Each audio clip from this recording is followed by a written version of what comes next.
ഗുജറാത്തിലെ ജനതയുടെ ദീനരോധനം നീ കേട്ടിക്കണോ? മുസഫർ നഗറിലെ പാവപ്പെട്ട മുസൽമാന്റെ സ്ഥിതി എന്താണെന്ന് അറിഞ്ഞിക്കണോ?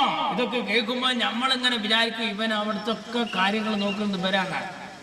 അത് പണ്ടൊരു ബഹീലനായ ഒരു കോടീശ്വരനാണ്, അറുപിഷ്കനാണ്, പക്ഷെ ഭയങ്കര പണക്കാരനാണ്. ഇയാളെടുത്ത് ഒരു കമ്മിറ്റിക്കാർ പിരിവിന് വന്നു. വാതില് മുട്ടി കയറി ഇരുന്നു. റെസീപ്റ്റ് കണ്ടപ്പോൾ അയാൾക്ക് മനസ്സിലായി ഇത് നമ്മളടുത്ത് നിന്ന് വാങ്ങാനുള്ള വരവാണ്. വന്നോര് പറഞ്ഞു ഞങ്ങൾ നിങ്ങളെ പറ്റി കേട്ടിക്കണെന്നല്ലാതെ, അങ്ങനെ ഒരു മൂഷിമ കേട്ടില്ലേ, ഞങ്ങൾ നിങ്ങളെ പറ്റി കേട്ടിക്കണെന്നല്ലാതെ നേരിട്ട് കണ്ടിട്ടില്ല എന്ന് പറഞ്ഞിട്ട് ഇയാളോട് ഇങ്ങനെ പറയാണ്. എന്നിട്ട് വന്ന കാര്യം എന്താ? വന്നത് ഞങ്ങൾക്ക് ഇങ്ങനെ ഒരു സംവിധാനമുണ്ട്, അതിനു വേണ്ടി ഞങ്ങൾ ഇങ്ങനെ ഞങ്ങൾ കേൾക്കണം. അതായത് എനിക്ക് രോഗിയായ ഒരു മാതാവുണ്ട്, ആ മാതാവിന് ഒരു മാസത്തെ മരുന്നിന്റെ ചെലവ് വളരെ വലുതാണ്. ആ മാതാവിന്റെ ഒരു മാസത്തെ മരുന്നിന്റെ ചെലവിനെ പറ്റി നിങ്ങൾക്ക് വല്ലതും അറിയോ? വന്നോര് പറഞ്ഞില്ല, അറിയില്ല. അതേമാതിരി ഒരു 5 കണ്ണ് കാണാത്ത ഓനും പെണ്ണുങ്ങളും കുട്ടികളും ഒമ്പിച്ച കഷ്ടപ്പാടിലാണ്, പട്ടിണിയിലാണ്, നിത്യച്ചെലവിന് വകയില്ല. അവരുടെ ദുരിതപൂർണമായ ജീവിതത്തെ പറ്റി നിങ്ങൾ അറിഞ്ഞിക്കണോ? വന്നോര് അറിഞ്ഞു, വേരണ്ടി ഉണ്ടായിരുന്നില്ല ഇപ്പൊ 1000 കേൾക്കാൻ.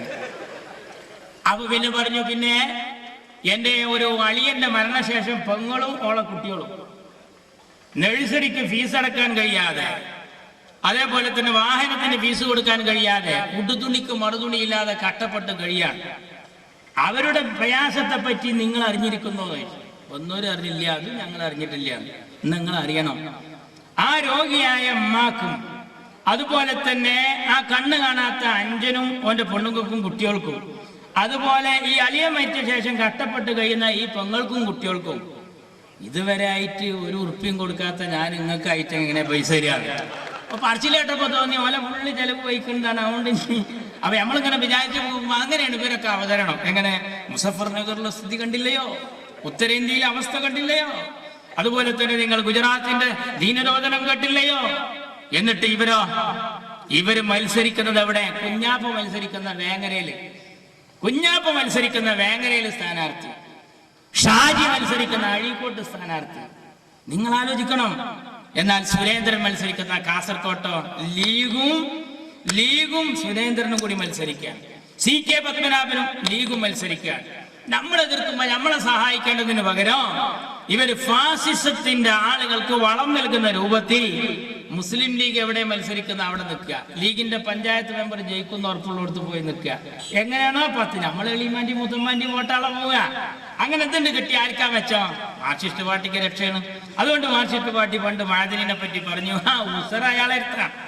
ഈ പാണക്കാട്ട് തങ്ങൾ ഇങ്ങനെ ആത്മസംയമനം പാടി നടക്കുമ്പോ ലീഗെ ധൈര്യം വേണം.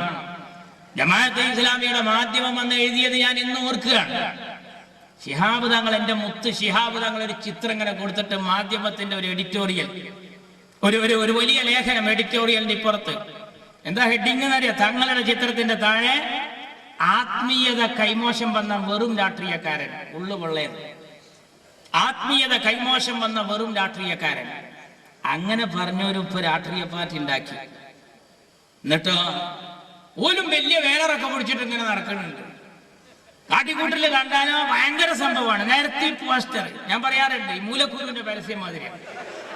എല്ലാ അങ്ങാടിയിലും കാണാം മൂലക്കുരുവിന്റെ പരസ്യം. മൂലക്കുരു സുഖപ്പെടുത്തുന്നു. അപ്പൊ അതുവഴി ബസ്സിൽ പോണവന്റെ മനസ്സിൽ എന്താണെന്നറിയാം? ഈ മഹലില് കംപ്ലീറ്റ് മൂലക്കുരുവാണ്. പക്ഷെ സോക്കറുള്ളത് 1-2 ഉണ്ടാവുള്ളൂ. അങ്ങനെ അവരും ബാനർ പിടിച്ചു പോകും. എന്നിട്ട് വലിയ കാര്യം അറിയും. പക്ഷെ വോട്ടെണ്ണി നോക്കുമ്പോ 11, 12.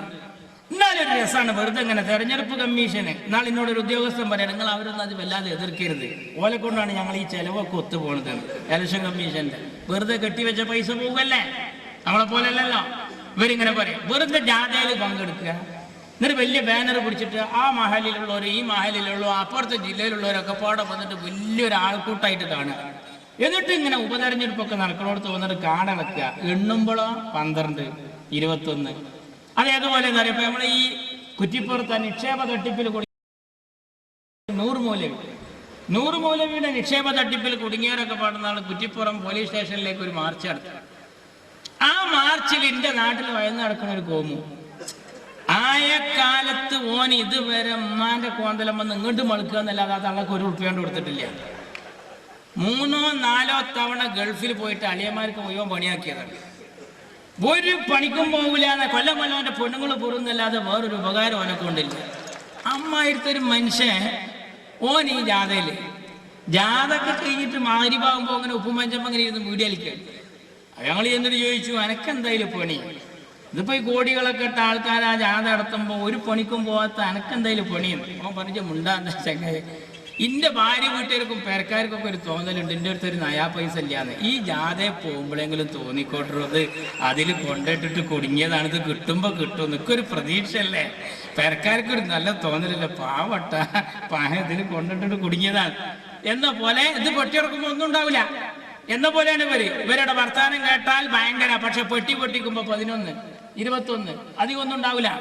എന്താ നിങ്ങൾ ഈ രാജ്യത്ത് ചെയ്തു പോരുന്നത്? ഞങ്ങൾക്ക് ബദലാകാൻ നോക്കുക. എന്നിട്ടോ BJP ജയിക്കുന്ന പരുവത്തിലേക്ക് കാര്യങ്ങൾ എത്തിക്കാൻ നിങ്ങൾ തന്ത്രങ്ങൾ മെനയ. ഇപ്പോഴും ഇന്ത്യ രാജ്യത്ത് ഒരു തെരഞ്ഞെടുപ്പ് നടക്കുമ്പോൾ മുസ്ലിം ലീഗിന്റെ കോട്ടയിൽ വന്നുകൊണ്ട് രാഷ്ട്രീയ പ്രവർത്തനം നടത്തുന്ന ഇവരുടെയൊക്കെ പരിപാടി എന്താണ്? അവർ പറയും, ഞങ്ങൾ ആ ഫാസിസത്തിന്റെ ശത്രുക്കൾ. രണ്ടെണ്ണം അവിടെ എത്തിയതിന്റെ മെച്ചം എല്ലാവർക്കും കിട്ടുകയാണ്. മുസഫർ നഗറിലെ ജനങ്ങൾക്ക് അഹമ്മദ് സാഹിബ് കൊണ്ടു കൊടുക്കുകയാണ്. ഉത്തരേന്ത്യയിലെ ജനങ്ങളുടെ പരാതി പ്രശ്നം കേൾക്കാൻ പോവുകയാണ്. അഹമ്മദ് നിദാഖാത്ത് എന്ന് വെറുതെ ബടായി പറയല്ല. നിങ്ങളോ നിദാഖാത്ത് ഇന്ത്യ ഇടപെടണം പോസ്റ്ററാണ്. എടായിൽ നിന്നിട്ട് ബടായി പറഞ്ഞിട്ട് എന്താ കാര്യം? ഈ അഹമ്മദ് എവിടെ പോണ്? ഈ അഹമ്മദ് നിദാഖാത്തിന്റെ കാര്യത്തിൽ സുൽത്താനെ വിളിക്കുകയാണ്. TK അംസം വിളിച്ചാൽ സൗദിയുടെ രാജാവ് എടുക്കോ? ഏതംസ എന്തംസ? അങ്ങനെ ഒരു അംസൻ അറിയില്ലല്ലോ. ഈ അഹമ്മദ് എന്ന് പറഞ്ഞാൽ ഫോൺ എടുക്കുമല്ലോ. അത്ഭുതമാണ്. ഞാൻ പിന്നെ മദീനത്ത് റൗദയുടെ അടുത്ത് എന്നോട് അവിടുത്തെ ഒരു വളണ്ടിയർ പറഞ്ഞൊരു സംഭവം ഞാൻ ഓർക്കുകയാണ്. അദ്ദേഹം അഹമ്മദ് സാഹിബ് നിസ്കാരം കഴിഞ്ഞ് ഇങ്ങനെ ഇരിക്കുമ്പോൾ ഇതേപോലത്തെ ഒരു തൊപ്പി ഇട്ടിട്ട് ഇരിക്കുന്നത് കണ്ടപ്പോൾ അഹമ്മദ് സാഹിബിനോട് ഇങ്ങനെ പോവാം എന്ന് പറഞ്ഞപ്പോൾ അഹമ്മദ് സാഹിബ് പറഞ്ഞു, അതെല്ലാവരും ഇങ്ങനെ പോവാം. അയാൾ കണ്ടതിനേക്കാളും എളുപ്പത്തിലൊരു വഴി അതിനകത്ത് ഈ അഹമ്മദിനറിയാം. അഹമ്മദിനെ കൊണ്ടുപോകാൻ അഹമ്മദിന് ആ റൂട്ടൊക്കെ അറിയാം. അതല്ലേ പട്ടിക്കാട് ജാമിഅ നൂരിയ സമ്മേളനത്തിൽ ഫലസ്തീന്റെ അംബാസിഡർ ഉസാമ മൂസയാണ് പറഞ്ഞത്, റാമല്ലയിലെ കൊച്ചുകുട്ടിക്ക് പോലും അഹമ്മദിനെ അറിയാം. നിങ്ങൾ അഹമ്മദിനെ ഞങ്ങൾക്കൊന്ന് വിട്ടു തന്നാൽ ഈ അഹമ്മദിനെ ഞങ്ങൾ ഫലസ്തീനിൽ കൊണ്ടുപോയി നിർത്തിയാൽ അഹമ്മദ് എതിരില്ലാതെ തെരഞ്ഞെടുക്കപ്പെടും എന്ന് ഞങ്ങൾക്ക് ഉറപ്പുണ്ട് എന്ന് പട്ടിക്കാട് ജാമിയയുടെ സമ്മേളനത്തിൽ ഫലസ്തീന്റെ അംബാസിഡർ ഉസാമ മൂസ പ്രസംഗിക്കുകയും എൻ ഷംസുദ്ദീൻ പരിഭാഷപ്പെടുത്തുകയും ചെയ്തപ്പോൾ സുന്നത്ത് ജമാഅത്തിന്റെ 100 കണക്കിന് പ്രവർത്തകരുടെ കണ്ടങ്ങളിൽ നിന്ന് അല്ലാഹു അക്ബർ എന്ന തക്ബീർ ധ്വനികളാണ് നമ്മൾ കേൾക്കുന്നത്. അപ്പൊ നമ്മൾ യാസർ അറഫാത്ത് ഫലസ്തീൻ എന്ന് വെറുതെ പറയല്ല.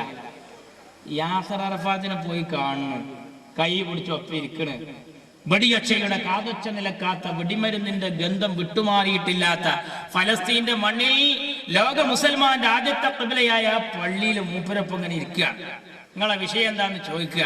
അവർക്ക് മരുന്നുപെട്ടി ഇന്ത്യ തന്നത് കൊണ്ടേ കൊടുക്കുക, ഭക്ഷണ സാധനങ്ങൾ ഇന്ത്യയുടെ കപ്പലിലും പോകുമ്പോൾ അതിന് നേതൃത്വം കൊടുക്കുക. മാത്രല്ല എല്ലാ രാജ്യവും അവനാന്റെ ചെലവിൽ മറ്റുള്ള രാജ്യത്തെ എംബസി ഉണ്ടാക്കിയപ്പോ ഫലസ്തീന്റെ മക്കൾക്ക് വേണ്ടി നമ്മുടെ ചെലവിൽ ഒരു എംബസി ഉണ്ടായത് ഈ അഹമ്മദും മൻമോഹൻ സിംഗും ഇന്ത്യ രാജ്യത്തിന്റെ മന്ത്രിമാരായ സമയത്താണ്.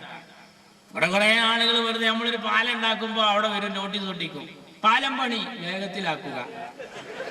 നമ്മളൊരു കോളേജ് തുടങ്ങുമ്പോൾ മെഡിക്കൽ കോളേജ് വേഗത്തിലാക്കുക. ഓല പറഞ്ഞതിന് ശേഷം പിന്നെ സിമെന്റ് ഒക്കെ എന്ത് സ്പീഡിലാണ് കുഴക്കണമെന്ന് അറിയാം. ഭയങ്കരല്ലേ, മേശരിമാരില്ലായിട്ടല്ലേ ഇപ്പത്. അവരിങ്ങനെ ഓൽക്കൊരു ചെലവില്ല, മൈദന്റെ പൈസല്ലേ ഉള്ളൂ, വെറുതെ നിരത്തി പോസ്റ്റർ ഒട്ടിക്കുക. ഈ അഹമ്മദ് ഇടപെടുക. അതുവരെ മൻമോഹൻ സിംഗ് ഇങ്ങനെ അന്തം വിട്ടിരിക്കാൻ തോന്നുന്നു, ഞങ്ങൾ എന്താ കാട്ടുകയെന്ന് പിടുത്തല്ലാതെ. അപ്പൊ സോളിഡായിട്ട് സുഡാപ്പിയൊക്കെ പോലെ ഇങ്ങനെ ഇടപെട്ടാൽ മതി. ഓല് പറഞ്ഞ് ഇടപെടാം, നമ്മൾ ഇടപെടുക. പറച്ചിൽ കേട്ടാത്ത വന്ന പേരിട്ട് പറഞ്ഞു കിട്ടായിട്ടാണ് ഇടപെടാത്തത്. ഒന്നുമില്ല. എന്നാൽ നമ്മളൊരു ചെറിയ ടീമാണ്, വലിയ കാര്യമാണ് നമ്മൾ പറയുന്നത്, വലിയ കാര്യമാണ് പറയുന്നത്. ഫാസിസത്തോട് പൊരുതാൻ പറയുമ്പോ ഇപ്പൊ നമ്മളുടെ ഈ പ്രദേശത്തൊക്കെ ലീഗിന് കോണിച്ചിഹ്നത്തിൽ സ്ഥാനാർത്ഥികളുണ്ട്. എന്തായാലും പൊന്നാനിയിൽ മലപ്പുറത്തും മുസ്ലിം ലീഗ് ഉണ്ടാവും നമുക്കറിയാലോ. ബാക്കിയുള്ളതൊക്കെ നേതാക്കന്മാർ തീരുമാനിക്കേണ്ടതാണ്. കൊല്ലത്തും കോട്ടയത്തും ഇടുക്കിയിലും പത്തനംതിട്ടയിലും തിരുവനന്തപുരത്തും കാസർകോട്ടും കോഴിക്കോട്ടും അതുപോലെ തന്നെ കണ്ണൂരിലൊന്നും ഏതായാലും ഇപ്പൊ നിലവിലില്ലല്ലോ. പക്ഷെ നമ്മൾ ആ ഹൈദരലി തങ്ങൾ എല്ലായിടത്തും പോയി കൺവെൻഷൻ നടത്തി കഴിഞ്ഞു. എന്തിനാ? ലീഗിന്റെ കുട്ടികളോട് പറയാണ്. ചിലരിങ്ങനെ ഞങ്ങളെ മലപ്പുറം പാർട്ടിയാക്കി ഇങ്ങനെ ചെറുതാക്കുക. MLA മാര് ഷാജി അടക്കം ജയിച്ചത് എവിടുന്നറിയില്ല, കാസർഗോഡ് നിന്ന് എത്ര MLA മാരുണ്ടറിയില്ല, ഇബ്രാഹിം കുഞ്ഞിന്റെ മണ്ഡലം ഏതാണെന്നറിയില്ല, ഇവർക്കുണ്ടത് ജില്ലന്റെ അതിർത്തി അറിയാം. വെറുതെ എങ്ങനെ പറയാം മലപ്പുറം പാർട്ടി മലപ്പുറം ആയിക്കോട്ടെ, നിങ്ങൾ ഞങ്ങളെ ചെറുതാക്കിക്കോളി. എന്നാലും ഞങ്ങൾ ഈ ടീം ഇവിടെ ഉണ്ടല്ലോ, ഞങ്ങൾ ഈ മുതൽ ഇവിടെ ഉണ്ടല്ലോ. പ്രകാശ് കാരാട്ട് വോട്ട് ചെയ്ത സ്ഥലത്ത്, പ്രകാശ് കാരാട്ട് ഇപ്പൊ ഈ ആം ആദ്മി ഭരിച്ച ഈ തെരഞ്ഞെടുപ്പുണ്ടല്ലോ, അതിൽ മൂപ്പര് വോട്ട് ചെയ്തിട്ടുണ്ട്, കൈമ മഷിയുണ്ട്. പക്ഷെ മൂപ്പര് വോട്ട് ചെയ്യുമ്പോൾ അരിവാൾ ചുറ്റികൾക്ക് സ്ഥാനാർത്ഥി ഇല്ല, അരിവാൾ കതിരിനില്ല, ചർക്കക്കില്ല, ചക്രത്തിനില്ല. മൂപ്പർക്കുള്ള മുതലൊന്നും അവിടെ ഇല്ല. പിന്നെ ആർക്കാ മൂപ്പര് വോട്ട് ചെയ്യണം? EMS ഫണ്ട് വോട്ടുണ്ടായിരുന്നു ഡൽഹിയിൽ. അന്ന് 2 സ്ഥാനാർത്ഥികൾ, ബൽറാം ജാക്കർ കൈപ്പത്തി, LK അദ്വാനി താമര. അരിവാളിനില്ല, അരിവാൾ കതിരിനില്ല, ചക്രത്തിനില്ല, ചർക്കക്കില്ല. EMS വോട്ടും ചെയ്തിട്ടുണ്ട്. വോട്ട് അസാധുവാക്കിയാൽ കോൺഗ്രസ് തോൽക്കൂലല്ലോ, കോൺഗ്രസ് തോൽക്കണം എന്നാ മൂപ്പര മുറാദ്. അപ്പൊ മൂപ്പര് അസാധുവിന് ചെയ്തിട്ടില്ല. പിന്നെ ഈ സാധു ഏത് സാധുവിനാ ചെയ്തത് ഞങ്ങൾക്കറിയാൻ താല്പര്യമില്ല. അപ്പൊ നിങ്ങൾക്ക് ഇതിലൊന്നും ഒരു വ്യക്തമായ നിലപാടൊന്നുമില്ല. തെരഞ്ഞെടുപ്പ് വരുന്നുണ്ട്, അപ്പൊ ഇതിലൊന്നുമില്ല നിങ്ങളെ ശ്രദ്ധ. ഇപ്പൊ വികസിത കേരളം, പിന്നെന്താ ഇയാളെ മുദ്രാവാക്യം? വികസിത കേരളം, സുരക്ഷിത കേരളം, എന്താ പറയാ, രക്ഷായാത്രയുടെ മുദ്രാവാക്യം ഉണ്ടല്ലോ. അങ്ങനെ മുദ്രാവാക്യം വിളിച്ചു പോവുക. ഞാൻ ചോദിക്കട്ടെ, ഏത് വികസനത്തിലാണ് നിങ്ങൾ കൂട്ടുനിന്നത്? കേരളത്തിന്റെ നിയമസഭയിൽ എന്നാണ് ഇറങ്ങിപ്പോരാത്ത ദിവസമുള്ളത്? ഏത് ചർച്ച വരുമ്പോഴും അപ്പോഴൊക്കെ ഇറങ്ങിപ്പോകും. ഏത് ചർച്ച കേരളത്തിൽ വരുമ്പോഴും അതൊക്കെ ഇറങ്ങിപ്പോകും. സഭാസ്തംഭനം, ഇറങ്ങിപ്പോക്ക്, ഇത്തരം പരിപാടികളല്ലാതെ കേരളത്തിൽ ഏത് കാര്യത്തിലാണ്? യൂസുഫ് അലി, മലയാളിയായ MA യൂസുഫ് അലിക്ക് ലുലു സെന്റർ 108 അബുദാബിയിൽ ഉദ്ഘാടനം ചെയ്ത് അടക്കം 108. എന്റെ അറിവ് ശരിയാണെങ്കിൽ 108 ലുലു സെന്ററുകളിലായി 10,000-കണക്കിന് മലയാളികളുണ്ട്. ഇനി മലയാളി മാത്രമാണ്. ഞാൻ KMCC-കാരെ ക്ഷണിച്ചിട്ട് എല്ലാ അറേബ്യൻ കൺട്രീസിലും, ബഹ്റൈനിൽ പോയിട്ടുണ്ടായിരുന്നില്ല, കഴിഞ്ഞ മാസം പോയി. ഞാൻ അത്ഭുതപ്പെടുക. ഇന്തോനേഷ്യക്കാര്, ഫിലിപ്പൈനികള്, നേപ്പാളികള്, ബംഗാളികള്, ഇവർക്കൊക്കെ മലയാളിയായ യൂസുഫ് അലി ജോലി കൊടുക്കുക.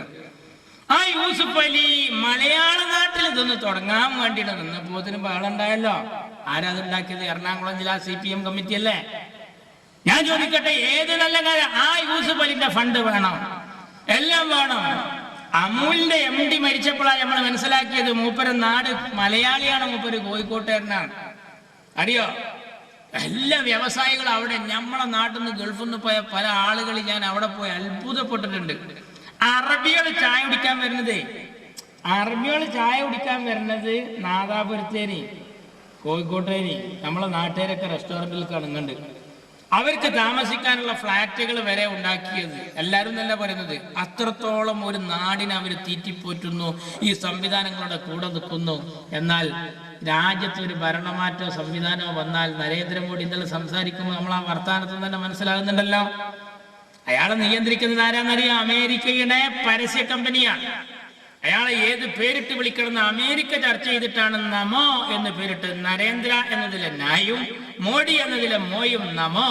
അത് ഇന്ത്യക്ക് ഫിറ്റായ ഒരു പേരാന്ന് കണ്ടെത്തി. കാരണം നമോ എന്ന് പറയുമ്പോൾ അതിൽ ഒരു പ്രത്യേകമായ ഒരു സംബോധന ഉണ്ട്. അതൊരു വലിയ വിളിയാണ്. പണ്ടാരെ MP എന്ന് വിളിച്ചതല്ലേ ഹുസൈൻ കണ്ടെത്താനെ? അയാളോടുകൂടി അയാളെ കഥ കഴിഞ്ഞു. പിന്നെ MP കിട്ടിയിട്ടല്ലേ, അയാൾ MP ആയില്ല. അതേമാതിരി ഒരു വിളിയാന്നാ പറഞ്ഞത്. ഏതോ ആവട്ടെ ഇവര് പറയുന്നത് അമേരിക്കയുടെ ചെൽപ്പടിക്കൊത്ത. മാത്രമല്ല, നരേന്ദ്രമോദി ഈ ഒരു ചർച്ചയില്ലാതെ പ്രധാനമന്ത്രിയാണ്. പ്രധാനമന്ത്രി സ്ഥാനാർത്ഥി തിരുവനന്തപുരത്ത് എത്തി എന്നാണ് ഇന്നലെ ചാനലൊക്കെ കാണിച്ചത്. കോൺഗ്രസ് അധികാരത്തിൽ വന്നാൽ മൻമോഹൻ സിംഗ് തന്നെ ആവുമെന്ന് നമുക്കാർക്കും പറയാൻ പറ്റില്ല.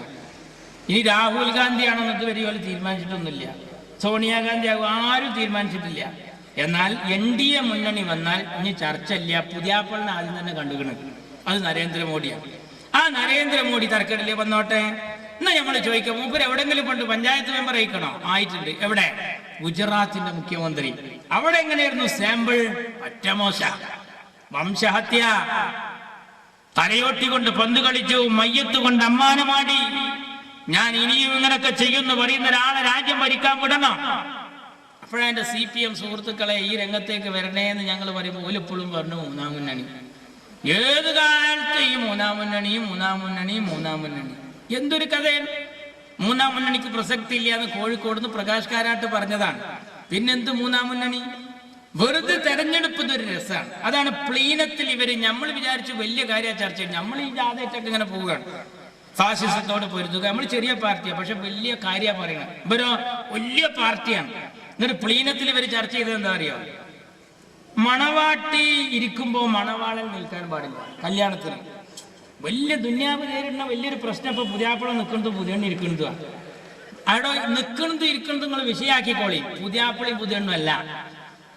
പിണറായി വിജയൻ അബ്ദുൽ നാസർ മഅദനി വന്നപ്പോ എണീറ്റു.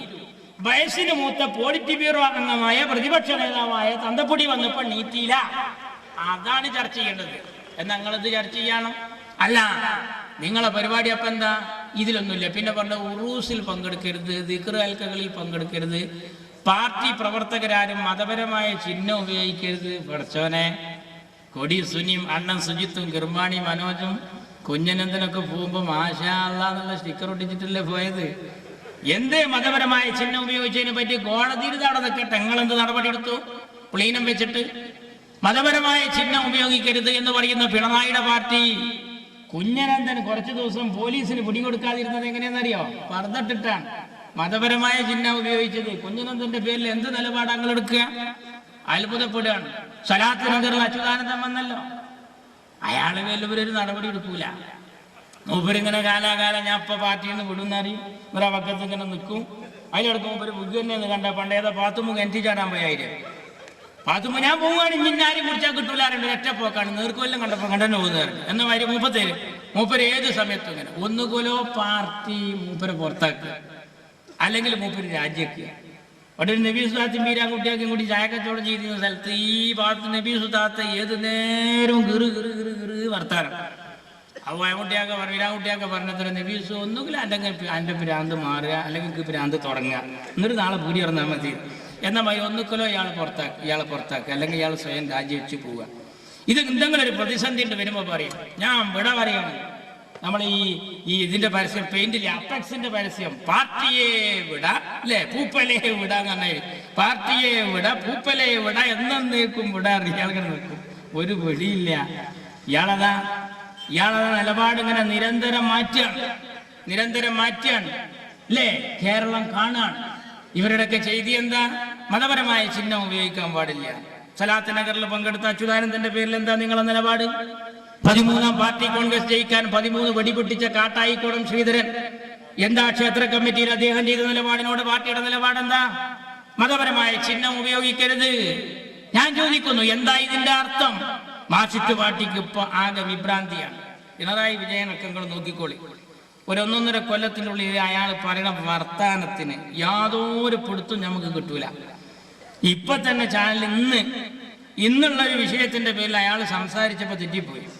കാരണം എന്താണെന്നറിയോ? ഈ ഷുക്കൂർ വധവും ഈ ഫസലിന്റെ വധവും ഈ ജയകൃഷ്ണന്റെ വധവും അതെ ജയകൃഷ്ണ മാഷ വധവും ഈ ടി പി ചന്ദ്രശേഖരന്റെ ആകെ മൊത്തം ടോട്ടൽ ഇങ്ങനെ വരിഞ്ഞു മുറുക്കിയിട്ട് എല്ലാറ്റിനും നുണങ്ങനെ പറഞ്ഞിട്ട് ഇപ്പൊ കണ്ടില്ല, VS കത്തയച്ചു എന്ന് പറഞ്ഞത് വ്യാജാണ്. ഒരു ഉളുപ്പില്ലാതെ പറയാ. ഞാനൊന്ന് അന്വേഷിക്കട്ടെ തന്ത്രോടൊന്ന് പറഞ്ഞാൽ പോരെ? അതൊന്നും ഇല്ലാതെ പറയാ, അത് വ്യാജാണ്. ഇനി ആരെങ്കിലും കത്തയച്ചിട്ടുണ്ട് എന്നാണ് എങ്കിൽ പിണറായി പറയാണ് ഞങ്ങൾ പണ്ട് പുറത്താക്കിയ ഒരു ലെറ്റർ പേഡ് ഇട്ടാണ് അന്ന് പോയത്, അപ്പൊ ആ ലെറ്റർ പേഡ് ഉപയോഗിച്ചിക്കണമെന്ന് നോക്കണം. ആഹാ, നിങ്ങളെ ഇങ്ങനെ പുറത്താക്കുമ്പോൾ അവിടെ വാങ്ങിക്കൂടെ? ഞങ്ങൾക്ക് ഇരുമ്പ് മറുള്ള പാർട്ടി, ഇരുതല മൂർച്ചുള്ള വാള് എന്ന് പറയുന്ന പാർട്ടി പ്രതിപക്ഷ നേതാവത കത്തയച്ചിരിക്കുന്നു. ജുഡീഷ്യൽ ഇത് വേണം, CBI അന്വേഷണം വേണമെന്ന്. CPIയുടെ നിലപാടെന്താണ്? CPI ഇപ്പൊ തെരഞ്ഞെടുപ്പ് വന്നിട്ട് വല്ല മാറ്റം ഉണ്ടെങ്കിലേ ഉള്ളൂ. പന്ന്യൻ രവീന്ദ്രൻ ഷുക്കൂറിന്റെ വധത്തിൽ നിങ്ങൾ നടത്തിയ ജയരാജനെ അറസ്റ്റ് ചെയ്തപ്പോൾ നിങ്ങൾ നടത്തിയ ഹർത്താലിൽ CPI പറഞ്ഞു ഞങ്ങളില്ല. ചന്ദ്രചൂഡൻ പറഞ്ഞു നിയ്യത്തില്ലാത്ത ഒരു സമരത്തിന് ഇനി മേലാൽ നമ്മളില്ല.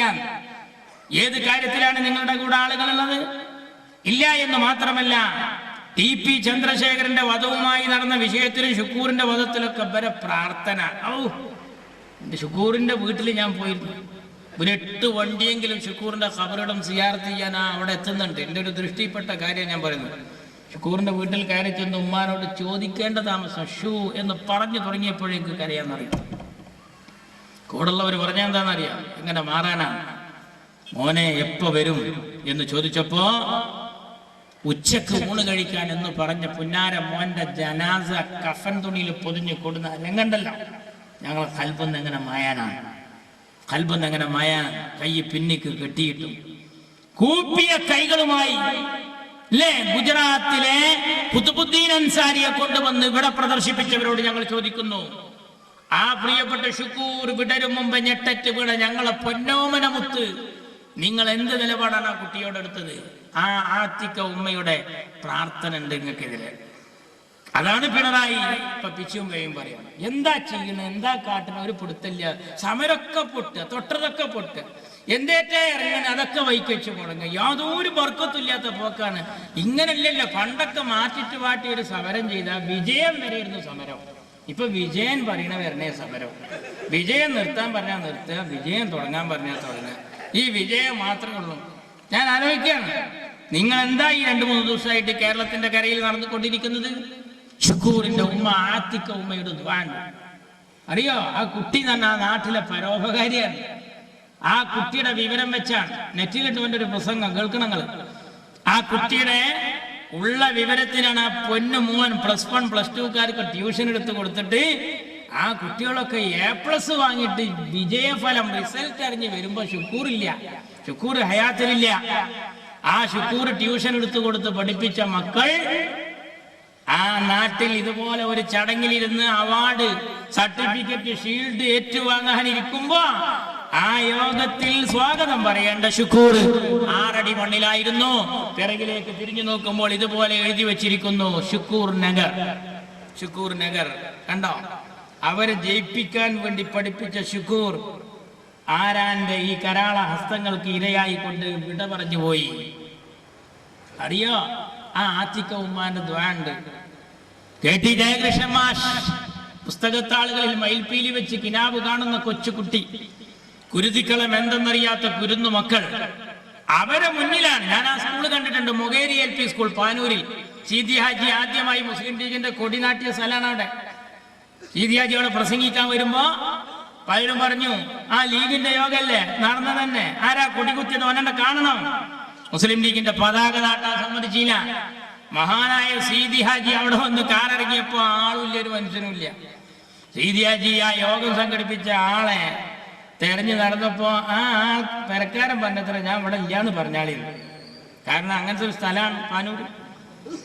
മഹാനായ സീതി ഹാജി അടുത്ത വീട്ടിൽ നിന്ന് ഒരു ഫോൺ ഇങ്ങനെ കറക്കിയിട്ട്, അന്നാ റൗണ്ടിൽ ഇങ്ങനെ തിരിക്കുന്ന ഫോണാ, അതിങ്ങനെ കറക്കിയിട്ട്, ഞാൻ സീതി ഹാജി MLA പത്തായക്കോടന CI അല്ലേ, ആ അനക്ക് ശമ്പളം തരണതേ നെല്ലും കണ്ടത്തിൽ ചായ ഉണ്ടാന്ന് നോക്കാനല്ല, പത്തായക്കോടൻ പ്രസംഗിക്കാൻ വന്നിട്ടുണ്ട്, ഇവിടെ വരണം എന്ന് പറഞ്ഞ് മഹാനായ സീതി ഹാജി CIയെയും SIയെയും ടീമിനൊക്കെ വരുത്തിയിട്ട് രണ്ടാമത് യോഗം വെച്ച് കെട്ടിയിട്ട് മുസ്ലിം ലീഗിന്റെ ആളുകൾ അവിടെ ഒത്തൊരുമിച്ച് കൂട്ടി. കുറച്ച് ആൾക്കാരുള്ളൂ. ഞാൻ തന്നെ ഇപ്പോൾ എടുത്ത് പ്രസംഗിക്കാൻ പോയവർ 10-32 ആൾക്കാർ അവിടെ ഇരിക്കുന്നുള്ളൂ. അത്ര അങ്ങനത്തെ ഒരു സ്ഥലമാണ്. കൊടി കുത്താൻ സമ്മതിച്ചിരുന്നില്ല. മഹാനായ സീതി ഹാജി അവിടെ നിന്നുകൊണ്ട് പറഞ്ഞു, നിങ്ങൾക്കൊരു തോന്നലുണ്ട്, ഞങ്ങളെ മക്കളെ അങ്ങനെ മൂക്കിൽ വലിച്ചു കയറ്റാൻ, ആ ധാരണയൊക്കെ അങ്ങ് മാറ്റിക്കോ. ഞാൻ വരുന്നത് എടവണ്ണ അങ്ങാടിന്നാണ്. ഞാൻ എൻ്റെ മക്കളോട് വർത്താനം പറയാൻ, ഞാനാണ് ഇവരെ വിളിച്ചു വരുത്തിയത്, തൊടാൻ പാടില്ല. ഇതിന്റെ പേരിൽ അങ്ങ് എൻ്റെ മക്കളൊന്ന് തൊട്ടാൽ ഞാൻ ഈ വിവരം പോയി എടവണ്ണ അങ്ങാടി പോയി പറയും. എൻ്റെ പട്ടാളം അവിടെ നിന്ന് വരും. മിനായിൽ ആടിനിറക്കണം, അതിനെ ഇറക്കുന്ന സീതി ഹാജി തമാശയായിട്ട് പ്രസംഗിച്ചു. അത് കേട്ട് ജനങ്ങൾ കൈയടിച്ചു, സന്തോഷിച്ചു. അങ്ങനെയുള്ള അവരാപരമായി വെറുതെ വെട്ടും കുത്തും ഇങ്ങനെ വടായി പറഞ്ഞിങ്ങനെ നടന്നിട്ട് അങ്ങനെ വിട്ടു. അങ്ങനെ ചന്ദ്രശേഖരനൊക്കെ ഇവരിപ്പം ബന്ധമില്ലാറുണ്ടല്ലോ. ചന്ദ്രശേഖരന്റെ വീട്ടിന്റെ മുമ്പിൽ നിന്ന് വിളിച്ച മുദ്രാവാക്യം എന്താ? പാർട്ടി കോൺഗ്രസ് കഴിയട്ടെ, ഞങ്ങൾ കൊണ്ടൊരു പരിപാടി, വാള് കൊണ്ടൊരു പരിപാടി, ബോംബ് കൊണ്ടൊരു പരിപാടി, അപ്പരിപാടി എടുക്കും ഞങ്ങൾ, അപ്പോൾ ഓടി ഒളിക്കല്ലേ. അത് DYSP SP ഒക്കെ മൊബൈലിലുണ്ട്. ഒന്ന് തെളിവതാണ്. പിന്നെ വേറൊരു നേതാവിന്റെ പ്രസംഗം, പൂക്കുല ചിതറും പോലെ തലച്ചോറ് ചിതറും 2. പിന്നെ പറഞ്ഞു ചന്ദ്രശേഖരനെ വെള്ളം ഉതപ്പിക്കും 3. ഇതന്നെ ഒഴിവനായി. പിന്നെ പിടിച്ചു. ഞങ്ങൾക്കൊരു ബന്ധമില്ലായിരുന്നു. അവന്റെ പിണറായി, ഞാൻ അത്ഭുതപ്പെടാം. മനുഷ്യൻ ആദ്യം പറഞ്ഞു, നിങ്ങൾ ഓർക്കണ്ട, ഞാനന്ന് ദുബൈയില് KMCCയുടെ ഇബ്രാഹിം അലേറ്റിന്റെ വീട്ടിൽ ഇവിടെ ഉണ്ടോ കണ്ണാടി കാണിച്ചു കൊടുക്കും. ഞങ്ങളെ വൈക്കൊക്കെ ഉണ്ട് കണ്ണാടി, വെറുതെ പുതിയ ആപ്പിൾക്ക് ഒരു കണ്ണാടി കൊടുക്കും. അപ്പോൾ ആ കണ്ണാടിൻ്റെ ഇടയിൽ ഒരു കവർ കൈ കൊടുക്കും. അത് ബാർബർക്ക് അവിടുത്തെ ഒസാമാരെന്നൊക്കെ പറഞ്ഞ ഒരു സന്തോഷത്തിൽ കൊടുക്കുന്നതാണ്. അപ്പം അന്ന് ഇങ്ങനെ പുതിയാപ്പിളക്ക് മോതിരിടും. അപ്പം മോതിരിടുന്ന സമയത്ത് അതിലൊരു വലിയ സംഖ്യ കവറിലാക്കി അമ്മായിമാക്കും കൊടുക്കും. അപ്പം എന്തായാലും 2500 വെച്ചിട്ട് ഇതിലൊരു 50 വെച്ചിട്ട് അങ്ങനെ അമ്മായിമ്മ ഇങ്ങനെ ഒക്കെ വേണ്ടെന്നൊക്കെ പറഞ്ഞിട്ട് വെറുതെ ഇങ്ങനെ എന്നാൽ വാങ്ങാനും ഇങ്ങനെ വരും. ഇറങ്ങുമ്പോൾ ഒസാൻ പോയിട്ട് കുടിച്ചുട്ടി നാറ്റ്, എൻ്റെ കരളല്ലേ മാണിക്കല്ലേ എപ്പോഴാന്നൊക്കെ ചോദിച്ചു. എന്തോ ഒരു നാറ്റിൽ ഇവർക്കിതൊരു പിടുത്തം കിട്ടുന്നില്ല. ഒസാൻ മരണ നാറ്റിൽ. അപ്പം എന്താ സംഭവം അറിയാം, കവറ് മാറിയതാണ്. 2500 അവസാനക്ക് കൊടുത്ത് 50 കൊണ്ടും കൊടുത്ത്. അപ്പോൾ എളിയ പറഞ്ഞ കവർ മാറിയാന്ന് പറയാൻ പറ്റില്ല. ഏതായാലും BJPയും മാർക്സിസ്റ്റ് പാർട്ടിയും ഒരു കവർ മാറിൽ അടച്ചിട്ടുണ്ട്. ഇവർ കൊടുക്കുന്നത് ഓൽക്ക് കൊടുക്കുന്നത് ഇവരൊക്കെ കൊടുത്തിട്ടുണ്ട്. ഏതായിരുന്നാലും ജനങ്ങൾ ഇതൊക്കെ നേരെ BJPക്ക് ഒരാളെങ്കിലും കൂടുതൽ കിട്ടുക എന്നുള്ളതാണ് മാർക്സിസ്റ്റ് പാർട്ടിക്കും നല്ലത്. കാരണം അവര് പറയുന്നത് കോൺഗ്രസിനെതിരെയുള്ള വർത്താനാണ്. BJP ഒരു സംഭവമല്ലാന്ന് നമ്മൾ രണ്ടാൾ ആ LK അദ്വാനി വന്നിരുന്ന കസേരയിൽ അദ്വാനി വന്നിരുന്നപ്പോ നമ്മൾ പറഞ്ഞത് AKG ഇരുന്ന കസേരയിലാണ് ഇരിക്കണട്ടോ. 2ൽ നിന്ന് ഒറ്റടിക്ക് 86. നമ്മളെ മന്ത്രി 4ൽ നിന്ന് 5 എന്തൊരു ബേജാറായിരുന്നറിയോ. എന്നാൽ BJP 2ൽ നിന്ന് ഒറ്റടിക്ക് 86 ഒരു ബേജാറും ഇവിടെ ആരും കാണിച്ചില്ല. അവര് 100ൽ ചില്ലായി. അവര് പിന്നെ രാജ്യം ഭരിക്കണവരായി. വഖഫ് ബോർഡ് അടക്കം കൈകാര്യം ചെയ്തു. ആ BJP അധികാരത്തിൽ വന്നപ്പോ ഈ രാജ്യത്ത് മാർക്സിസ്റ്റ് സമരം നടത്തിയിട്ട് ഹെഡ് മാഷ്മാരൊക്കെ റൂമിലിട്ട് പൂട്ടിയിട്ട് മാഷ്മാരൊക്കെ ഇട്ട് പൂട്ടിയിട്ട് എന്താണോ ആവശ്യിച്ചത് നേടിയിട്ടുണ്ട് വരവേറ്. ഇന്ന് വെറുതെ സമയത്ത് പോവുക, വൈകിട്ട് കണ്ട് പോവുക. എന്നിട്ട് ആ രമയുടെ സമരം മിഞ്ഞാന്ന് CBI അന്വേഷണത്തിന്റെ കാര്യങ്ങളൊക്കെ ഇങ്ങനെ ആയി എന്ന് കേട്ടപ്പോ പിണറായി പറഞ്ഞിട്ടില്ലേ, ഒരു എളുപ്പമില്ലാതെ രമയുടെ സമരം ചീറ്റിപ്പോയി.